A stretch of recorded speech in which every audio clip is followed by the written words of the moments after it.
we will see how to identify the polarity over here. So let's say that the coil is turned this way. Now in this particular thing, the current is going like this. So the current is going from the back and coming like this over here. Okay, I can draw a similar diagram over here. Exactly same I will do.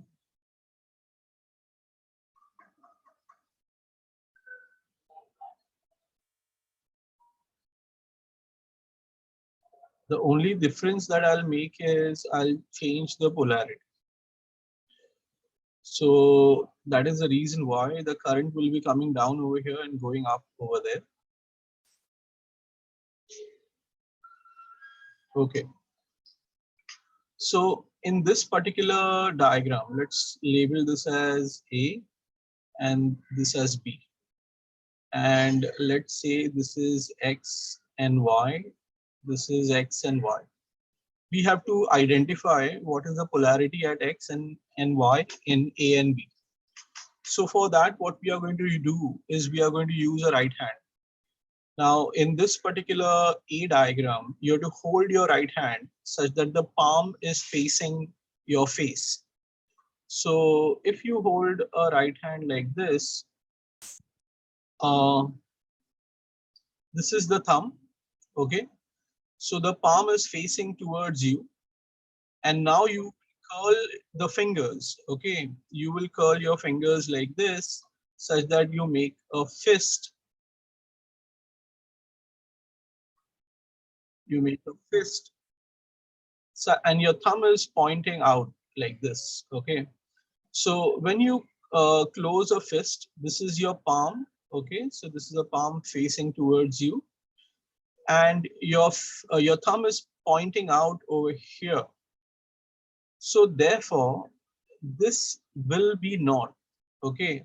And this will be south. So that's one way of doing it. Another way, I have already told you last class, like here, if you take this as, you know, here the coil is there.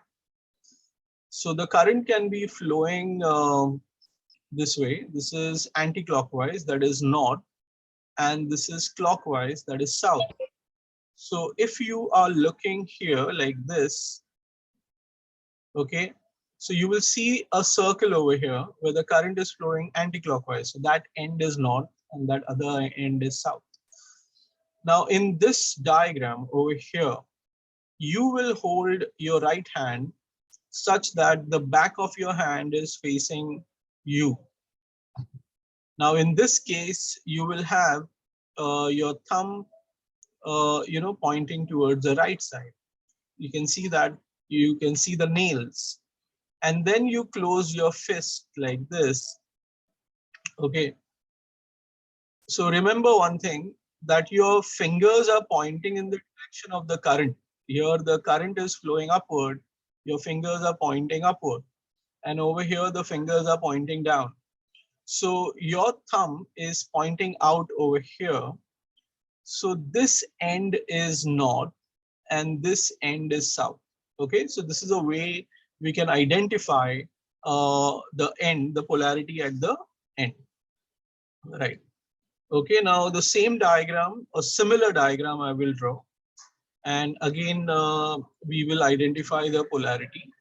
So this time, see the minute difference in the diagram.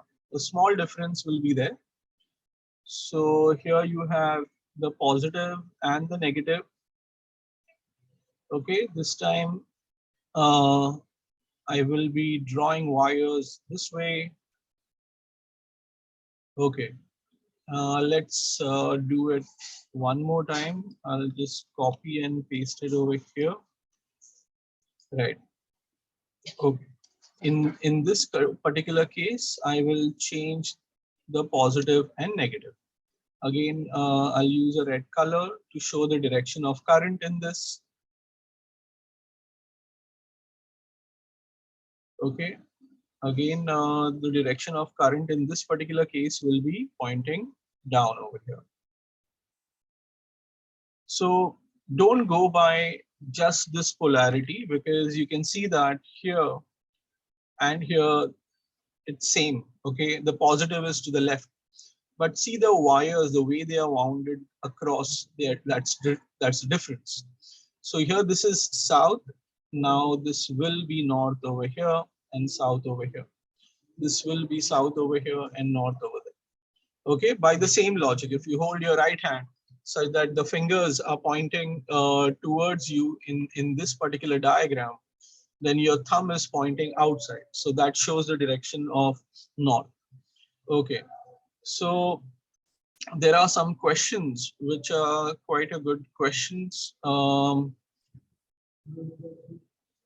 1 minute. I'll show you a diagram.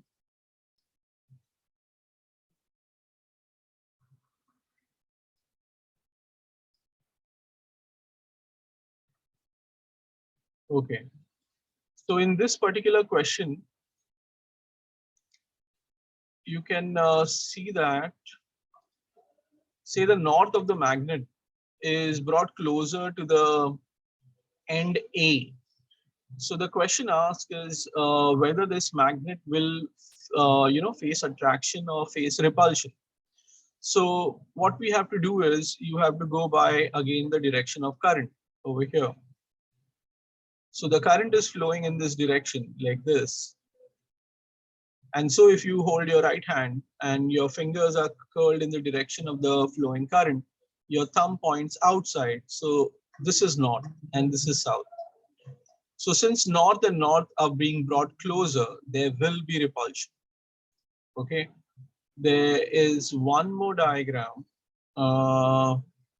which is also a good question.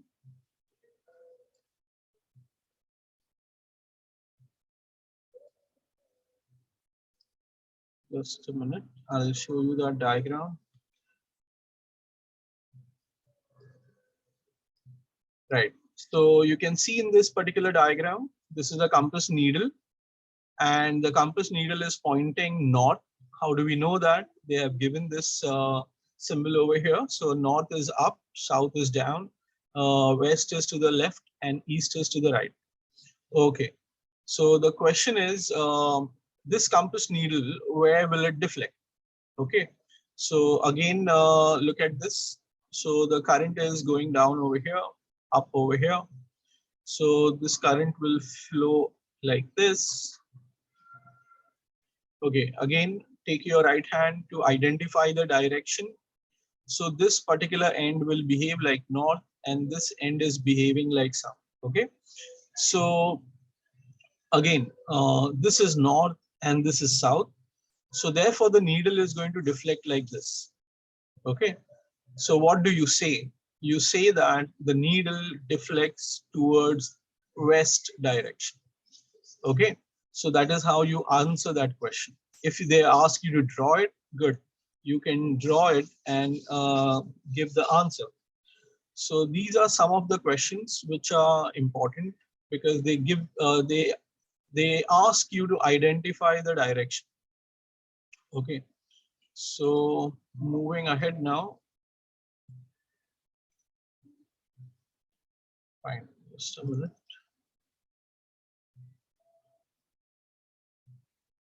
Okay, so now we are going to identify a very important question. So let's say this is north and this is south. So obviously there is a magnetic field. So the magnetic field is like this, pointing north to south. Sorry, pointing towards north.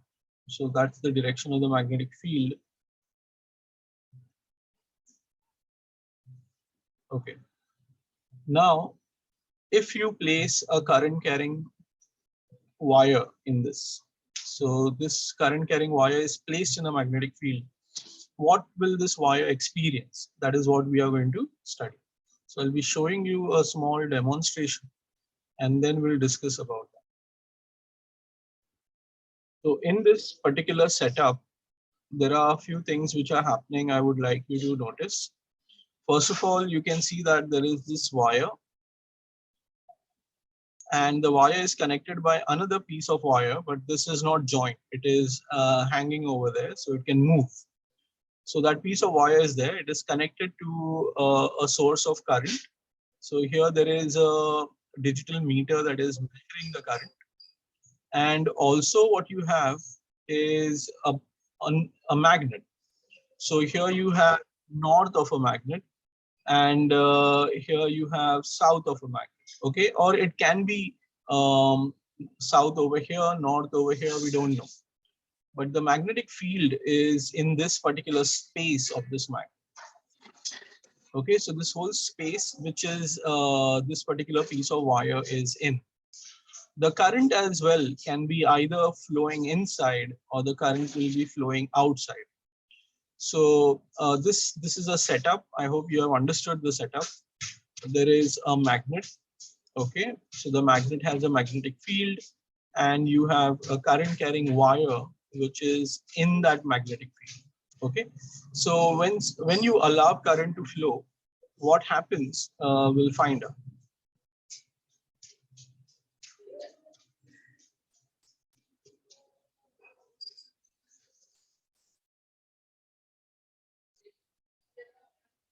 So here is the setup of, so this is a ammeter, digital meter that will measure the current. And now they have placed the wire and allow the current to flow. Okay, I hope you have observed what happened. You can see that this particular wire is here. It was earlier over here. That means it has experienced a force. Okay, so this is a very fascinating experiment where you see actually the wire moving, and there is nothing that we are doing. Okay, so the wire experiences a force, right? So let's see it again. So the wire is placed again, and again the current will flow, and the wire will experience a force. Okay. Also, we notice that you can see over here it's 4.55. So that's the current that is flowing in the wire. So the current that is flowing is also can be seen. Okay, and that is yeah.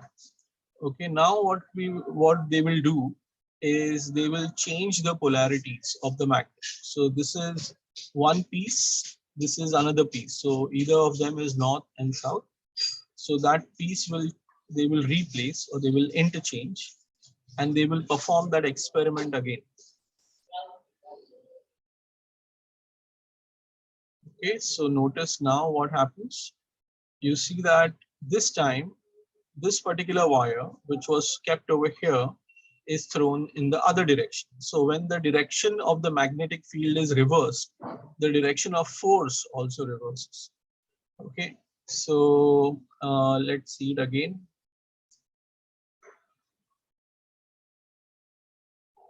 So you can see that the current is sorry, the direction of the magnetic field is changed. The force also changes. Now, how is this possible? Okay, this is possible because when a current carrying wire is placed in a magnetic field, it experiences a force. So this particular force that this wire experiences, the force will depend obviously on the amount of current that is flowing in the wire. It will also depend on the magnetic field that this bar magnets are producing. Okay, and it will also depend on another factor, and that factor is the length of the wire that is in the magnetic field. Okay, so so it depends on that as well. So together we will write this as F is equal to B into I into L. It's actually also equal to sine of theta, where theta is the angle between current and the direction of magnetic field. Okay, in this particular case, theta is equal to 90 degree. Okay, I hope you understand that why it is 90 degree, because the magnetic field can be either up or it can be either down, and the current can be either inside the screen or outside. In both the cases, theta is equal to 90. So we can take F is equal to BIL.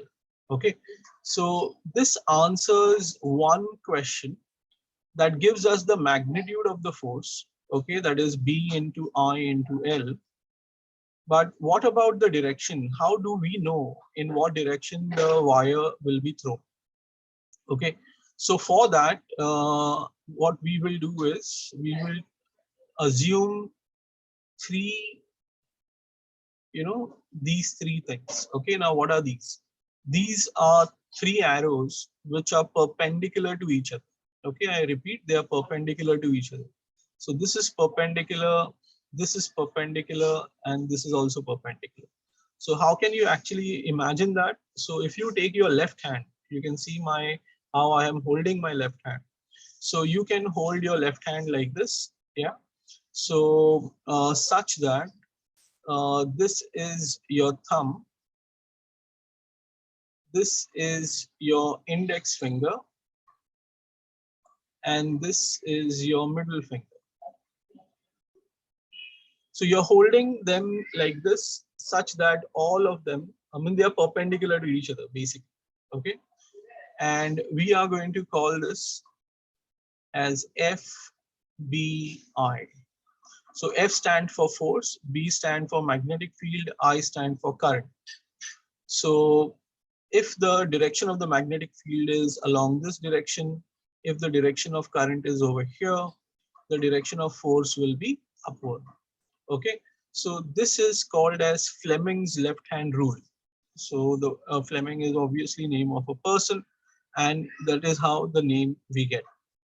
So say for example, in this particular case, so what had happened over here, that we have a magnetic field. Let's say the direction of the magnetic field I'm drawing is like this. This is the direction of the magnetic field. Okay, this is the direction of the current.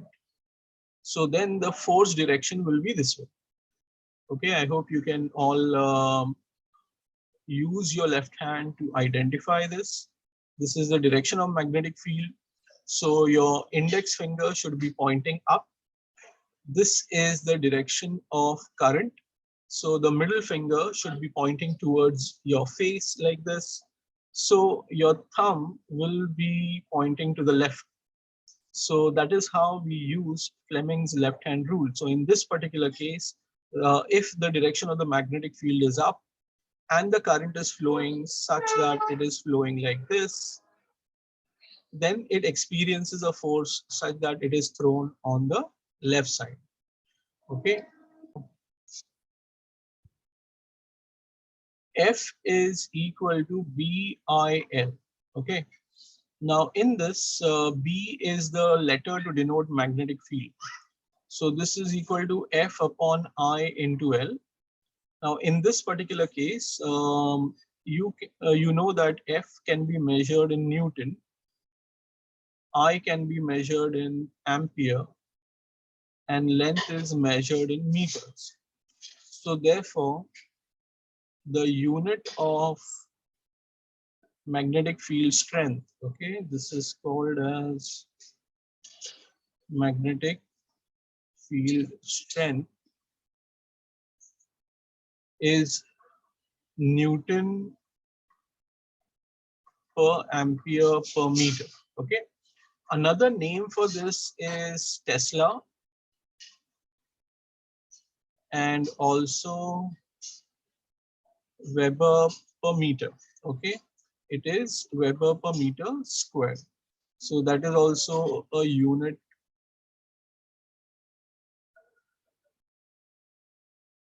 So this is how we write it, or we can write it like this. Okay, so these are the units for magnetic field strength. So remember, whenever you're writing a complete name, you don't write in caps. So when you're writing Tesla, you will not write capital. Okay, you'll write it small. That's the name of a person. Fine. So this is a diagram for DC motor. In the following diagram, we begin with this. This is a horseshoe magnet. which has a north and south pole. The horseshoe magnet have curved edges over here. So this is like this. This is the curved edges. Okay, so they form radial magnetic field.